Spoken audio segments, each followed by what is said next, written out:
नमस्कार मित्रांनो, आज आपण जाणून घेणार आहोत इराण देशाचा इतिहास. इराण देशाचा इतिहास काय आहे तर इराणचं पहिलं नाव हे पर्शियन होते. आता पर्शियन म्हणजेच या ठिकाणी कोणती भाषा होती? फारसी भाषा होती.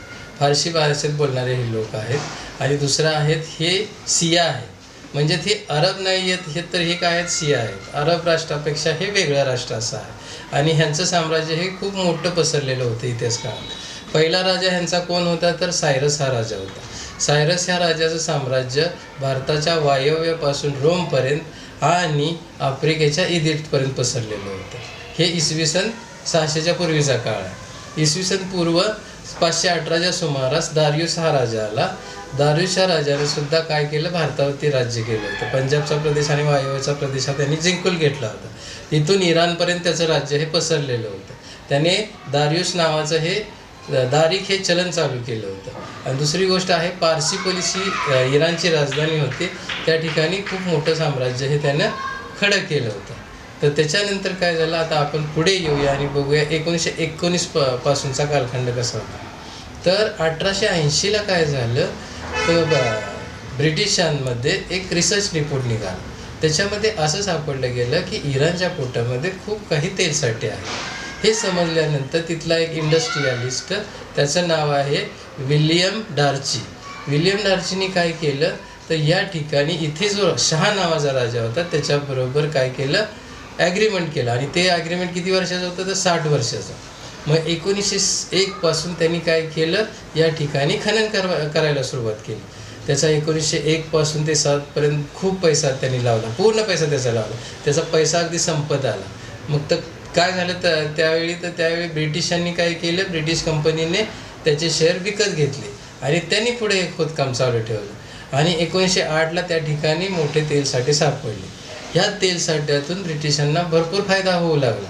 आणि ह्या फायद्यातून काय झालं? भरमसाठ तेल आणि त्याच्यातून प्रॉफिट मार्जिन त्यांना चांगलं मिळालं. आणि हे असंच चालत गेलं आणि ब्रिटिश ऑइल कंपनी ही उभी राहिली. परंतु ह्याचा फायदा हा इराणी लोकांना होत नव्हता. पैसा पूर्णपणे जात होता कोणाला? ब्रिटिशांना.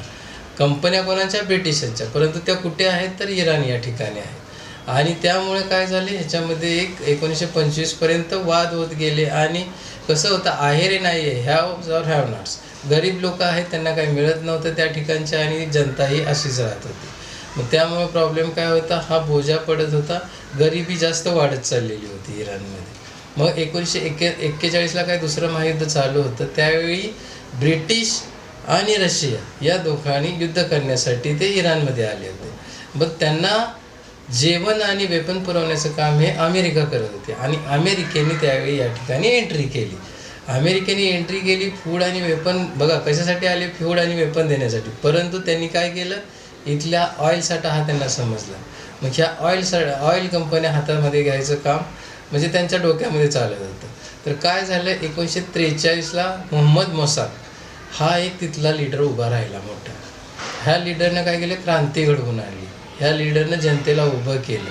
79 पैकी 12 ह्या मताने तो प्रचंड मताने निवडून आला. आणि पूर्णपणे इराण साम्राज्य हे त्याच्या हातामध्ये गेलं. मग त्यांनी काय केलं? ह्या ऑइल कंपन्यांचं नॅशनलायझेशन केलं. आणि ह्या नॅशनलायझेशनमध्ये काय झालं? ब्रिटिश सत्ता उलटवून लावली. परंतु ह्यामध्ये काय होतं? शहाचं पण साम्राज्य होतं. मग शहाच्या साम्राज्यामध्ये जे अमेरिकेची CIA संस्था आहे त्यांचे गुप्तचर होते, असं होतं. म्हणजेच काय होतं, ह्या ठिकाणी अमेरिकेची एंट्री झाली. अमेरिकेने स्वतःच्या ऑइल कंपन्या काढल्या. 1940 ते 1970चा आपण जर कालखंड बघितलं तर त्याच्यामध्ये 7 सिस्टर्स ह्या मोठ्या कंपन्या होत्या इराणमध्ये. ह्या कंपनीचं पूर्णपणे साम्राज्य त्या ठिकाणी पसरलेलं होतं. मग ह्या ठिकाणी काय होतं? 3 कंपन्या ह्या अमेरिकेच्या सुद्धा होत्या. तर ह्या कंपन्या काय करायच्या? प्रॉफिट करायच्या आणि तिकडे सगळ्या गोष्टी त्यांच्या जायच्या. परंतु ह्याच्यातलं इराणला काहीही मिळत नव्हतं. इराण हे रिपब्लिक कधी झालं तर 1979 साली. 1979 साली काय झालं तर त्या ठिकाणी क्रांती झाली आणि इराण रिपब्लिक हे उभं राहिलं. मग त्याच्यामध्ये काय झालं? खामनाई म्हणजेच कोण? अलायतुल्ला खामनाई ह्यांचं साम्राज्य चालू झालं. मग त्या ठिकाणी काय होतं तर संसद पण होती. संसदेत 290 सदस्य होते. संसदनंतर एक्सपर्ट कमिटी त्यांची होती, त्याच्यामध्ये 88 सदस्य होते. दुसरं आहे त्यांची गार्डियन काउन्सिल होती, त्याच्यामध्ये 12 सदस्य. 12मध्ये हे 6 कायदेतज्ञ होते आणि 6 जे होते ते काय करायचे, धर्मगुरू होते. म्हणजेच ह्याच्यामध्ये कसं संसद होती, यांचा स्वतःचा प्रेसिडेंटसुद्धा आहे आणि तो जनतेचे निवडून जातो, परंतु या जनतेच्या मताला शून्य किंमत आहे या ठिकाणी. कारण जे काही कायदे बनवले जातात ते संसदेत बनवायचे, परंतु ते पडताळून पाहण्याचं काम हे धर्मगुरू करत जातात आणि फायनल करायचं काम कोण करणार, सुप्रीम लीडर. मग सुप्रीम लीडरचं नाव काय, तर अलायतुल्ला खामेनी.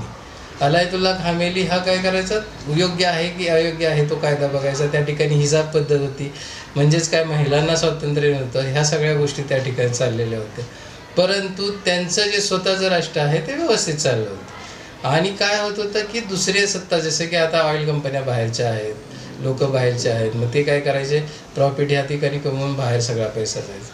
मग काय झालं होतं, तर आत्ताची जर आपण घटना बघितली तर अमेरिका डोनाल्ड ट्रम्प आहे, तर ते काय त्यांचा आणि इराणचा वाद चालला होता. त्याच्यामध्ये काय करायचं होतं डोनाल्ड ट्रम्पला, तर अणुकरार करायचा होता इराणबरोबर. इराण अटी मान्य करत होता, परंतु काय झालं, 28 फेब्रुवारीला अलीतुल्ला खामेनी ह्यांचा काय झाला, बॉम्बस्फोट झाला आणि त्याच्यामध्ये मृत्यू झाला. त्याच्यानंतर काय झालं, तर त्यामुळे काय झालं, युद्ध उसळलं. आणि युद्ध उसळल्यामुळे आत्ताची आपण जे अवस्था बघतो इराणची, इराणमध्ये बॉम्ब हल्ले होत आहेत, त्याच्यामध्ये इस्रायलसुद्धा पडलेला आहे, इकडून अमेरिका बॉम्ब हल्ले. अमेरिकेचे वेगवेगळे स्थळं आहेत या ठिकाणी, मिलिटरी स्थळं आहेत. म्हणजे टोटल जी अरब राष्ट्र आहेत त्याच्यामध्ये त्यांनी काय केलेले आहेत, आपले मिलिटरी ठिकाणं केलेली आहेत आणि त्या ठिकाणी ते हल्ले करत आहेत.